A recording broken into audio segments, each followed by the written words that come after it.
আন্তর্জাতিক বাজারে জনপ্রিয় ড্রাই ম্যাঙ্গো বা শুকনো আম তৈরি হচ্ছে চাঁপাইনবাবগঞ্জের শিবগঞ্জে। লক্ষণভোগ, ফজলি, আশিনার মতো বড় জাতের আম দিয়ে আধুনিক প্রক্রিয়ায় শুকানো আম দীর্ঘদিন সংরক্ষণ করা যাচ্ছে। রং, স্বাদ ও ঘ্রাণে অনন্য ড্রাই ম্যাঙ্গো।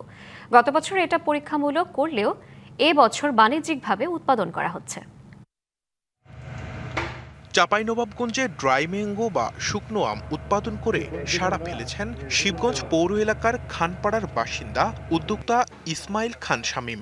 পাকা আম টুকরো করে ড্রাইং মেশিনে নিয়ন্ত্রিত প্রক্রিয়ায় তাপ ও বায়ু প্রবাহের মাধ্যমে শুকিয়ে ড্রাই ম্যাঙ্গো উৎপাদন করছেন তিনি।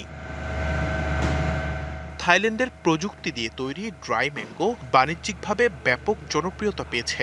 বিক্রি হচ্ছে ২,০০০ থেকে ২,৫০০ টাকা কেজি দরে।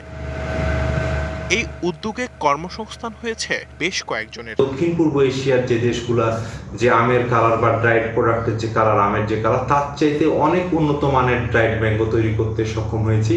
এখন এই প্রোডাক্টগুলো হচ্ছে দেশের যে ই কমার্সের মাধ্যমে দেশের বিভিন্ন প্রান্তে বাজারজাতকরণ করছি। আধুনিক প্রযুক্তি ব্যবহার করে নেয়া এই উদ্যোগ দেখতে যাচ্ছেন অনেক উদ্যোক্তা। ড্রাই ম্যাঙ্গো এখানে খেয়ে আমাদের পরিবারের জন্য নিয়ে গেছি। নগদ নিয়ে এলো হার নামানা হার অফার। সর্বনিম্ন 10,000 টাকা রেমিটেন্স নগদে পাঠালে থাকছে স্বর্ণের হার জেতার সুযোগ। এই ড্রাই ম্যাঙ্গো যে এত সুস্বাদু আমরা তো আগে জানতাম না। যদি সরকারি সহযোগিতা পাই তাহলে আমরাও কিন্তু এই ড্রাই ম্যাঙ্গো করার জন্য একটা পরিকল্পনা করছি। কৃষি বিভাগের কর্মকর্তা বলছেন, গত বছর এটা পরীক্ষামূলক করলেও এবছর বাণিজ্যিকভাবে উৎপাদন করা হচ্ছে। চাহিদা চেয়ে কিন্তু উৎপাদন অনেক বেশি হচ্ছে।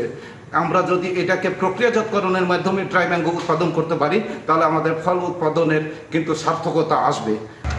আর দেশে ও দেশের বাইরে রপ্তানিতে সার্বিক সহযোগিতার আশ্বাস দেন চেম্বার প্রতিনিধি।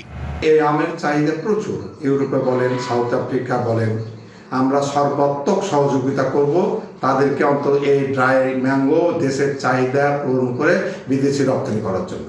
সরকারি বেসরকারি উদ্যোগে আমের বহুমুখী ব্যবহার ও আধুনিক প্রসেসিং প্লান্ট স্থাপন করলে আম শুধু আর মৌসুমি ফল থাকবে না, ড্রাই ফ্রুট হিসেবে বিদেশে পাঠিয়ে বৈদেশিক মুদ্রা অর্জন সম্ভব বলে মনে করছেন সংশ্লিষ্টরা। DBC news desk.